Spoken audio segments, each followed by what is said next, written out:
नमस्कार मैत्रिणींनो, मी आहे अश्विनी आणि अश्विनी फॅशन या युट्यूब चॅनलमध्ये तुमच्या सर्वांचं स्वागत आहे.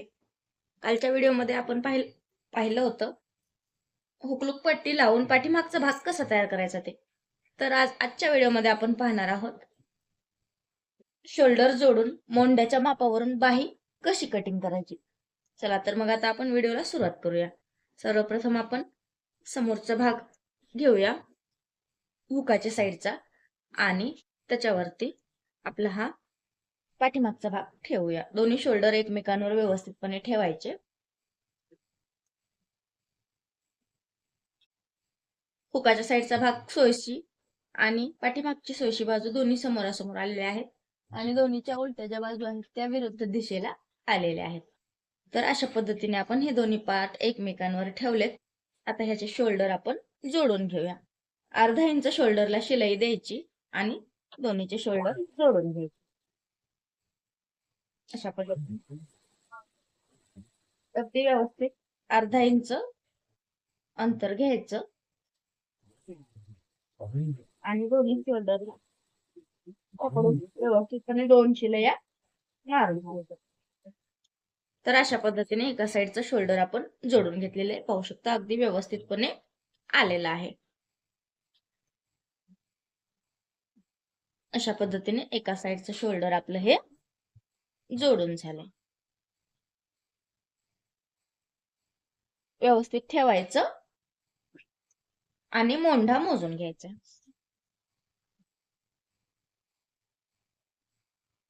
10 इंच आपला हा मोंढा आलेला आहे. आता दुसरा पण शोल्डर सेम पद्धतीने जोडायचा आणि मोंढा मोजून घ्यायचा.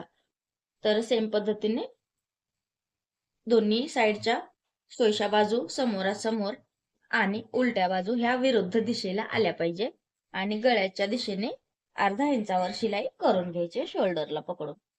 दोन्ही शोल्डर एकमेकांवर व्यवस्थित ठेवायच्या आधी आणि अर्धा इंचावर शिलाई करायची. 2 शिलाया मारायच्या.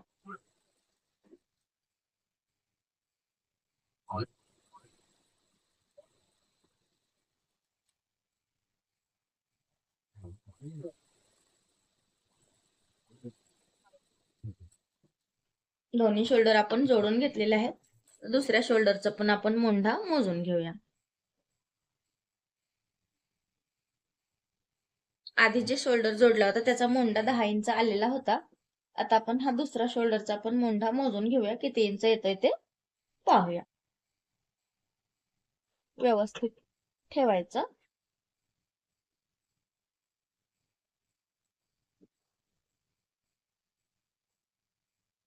स्टेप बाय स्टेप पूर्ण ब्लाउज कसं शिवायचं ते आपण या व्हिडिओमध्ये पाहत आहोत. आता आपण ह्याचा पण थोडासा मोंढ्याचा आपला जो आकार आहे तो थोडासा कट करून एकसारखा करून घेऊया. आणि आता आपण मोंढा मोजून घेऊया. अशा पद्धतीने मोंढा मोजायचा. तर पाहू शकता 10.5 इंच ह्याचा मोंढा आलेला आहे. तर या ठिकाणी आपल्याला थोडस कट करून व्यवस्थित करून घ्यायचे.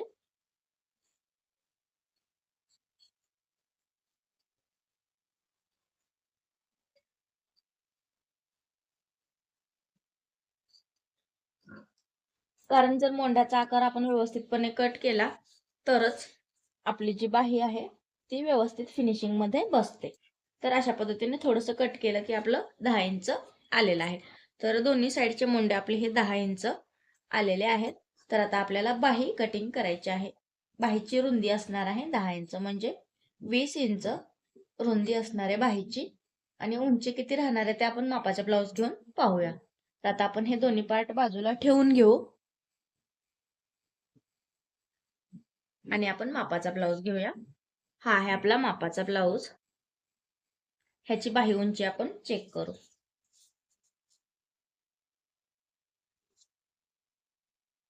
ह्याची बाही उंची आहे 6.5 इंच. तर आपल्याला आपल्या ब्लाऊजची तयार उंची थोडीशी एक्स्ट्रा झाली तरी काही हरकत नाही. चेक करायच्या आधी आपला हा किती आहे कापड. तर आपला हा कापड आहे 9.5 इंचाचा 9.5 इंचामधलं 2 इंच आपलं जाणार आहे शिलाईमध्ये, कारण 1.5 इंच समोरच्या साईडला फोल्ड करायला आणि अर्धा इंच शिलाई. तर आपली 7.5 इंचाची ही बाही तयार होणार आहे. तर सर्वप्रथम आपण बाही कशी तयार करायची ते पाहूया. बाहीसाठी कापड कसा तयार करायचा ते पाहून घेऊ. त्यासाठी हा आपला काठ आहे, ह्याला आपण 1 इंच फोल्ड करायचा आहे. अशा पद्धतीने 1 इंच फोल्ड करून पूर्ण शिलाई करून घ्यायची.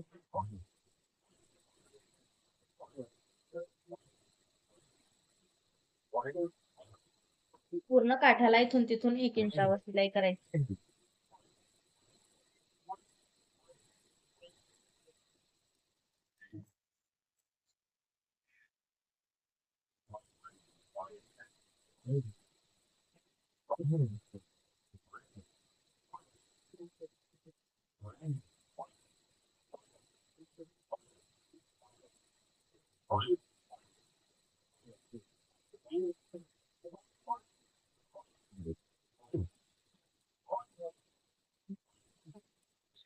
पूर्ण काठाला 1 इंचावर आपण शिलाई करून घेतलेली आहे.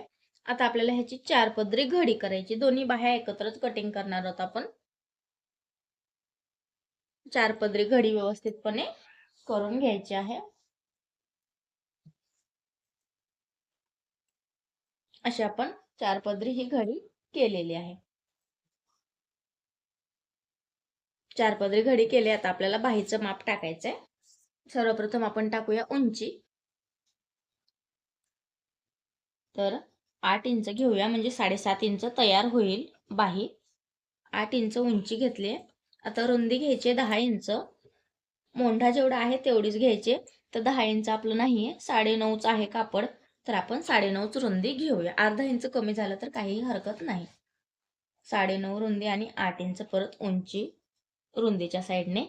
आणि रुंदी ज्या ठिकाणी संपली तिथून उंची संपली रुंदीच्या ठिकाणी, त्या ठिकाणून खाली 3 इंचाने आपल्याला उंची कमी करून घ्यायची. म्हणजे हे झालं दंडघेराची उंची. आता आपण उंची ज्या ठिकाणी पहिल्यांदा टाकलेली आहे त्या ठिकाणाहून आपल्याला बाहीला आकार द्यायला सुरुवात करायची. ते दंडघेराची उंची जिथं कमी केली आपण 3 इंच तिथपर्यंत अशा पद्धतीने. आणि ह्याच्याच खालून व्यवस्थितपणे 1 इंच अंतर सोडून समोरच्या मोंढ्याचा आकार द्यायचा आहे. हा आहे वरचा मोंढा आणि हा आहे पाठीमागचा आणि हा आहे समोरचा मोंढा. तर अशा पद्धतीने वरचे दोन्ही आकार आपण दिलेले आहेत. आता आपल्याला द्यायचा आहे दंडघेर. तर कस्टमरचा ब्लाऊज घ्यायचा मापाचा, त्याची बाही उलटी करून घ्यायची आणि त्याचा दंडघेर टाकायचा आहे. तर अशा पद्धतीने दंडघेर आपल्याला टाकायचा आहे. आणि दंडघेराची उंची जिथपर्यंत आहे तिथपर्यंत जोडून घ्यायचे. नंतर दंडघेर टाकलाय तिथून कटिंग करायचं दंडघेराच्या उंचीपर्यंत. आणि जसा आकार आहे त्याच पद्धतीने कटिंग करायची. कटिंग केलंय आपण. आता काय करायचं, ह्या दोन्ही ज्या बाह्या आहेत त्या अशा उघडून घ्यायच्या आणि नंतर समोरचा मोंढा कट करायचा. दोन्ही बाह्या उघडून घेतल्या.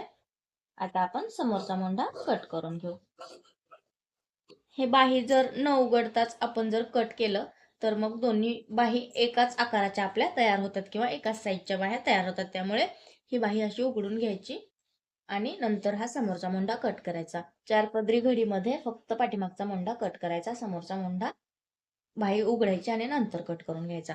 तर आजच्या व्हिडिओमध्ये आपण काय पाहिलंय, शोल्डर कसे जोडायचे, मोंढाच्या मापावरून बाहीचं माप कसं काढायचं आणि डायरेक्ट कापडावरती बाही कशी कटिंग करायची. तर एवढ्या गोष्टी आपण आजच्या व्हिडिओमध्ये शिकलेल्या आहेत. तर मग आजचा व्हिडिओ तुम्हाला कसा वाटलाय ते मला नक्की कमेंट करून सांगा. व्हिडिओ आवडला असेल तर व्हिडिओला लाईक करा. चॅनलवर नवीन असेल तर चॅनलला सबस्क्राईब करा. आणि असेच नवनवीन व्हिडिओ पाहण्यासाठी अश्विनी फॅशनला सबस्क्राईब करा. तर उद्याच्या व्हिडिओमध्ये आपण पाहूया बाही जोडून ब्लाऊजला पायपिंग कशी करायची ते. चला तर मग आता आपण या व्हिडिओमध्ये इथेच थांबूया. पुन्हा भेटू अशाच नवीन व्हिडिओमध्ये. तोपर्यंत धन्यवाद.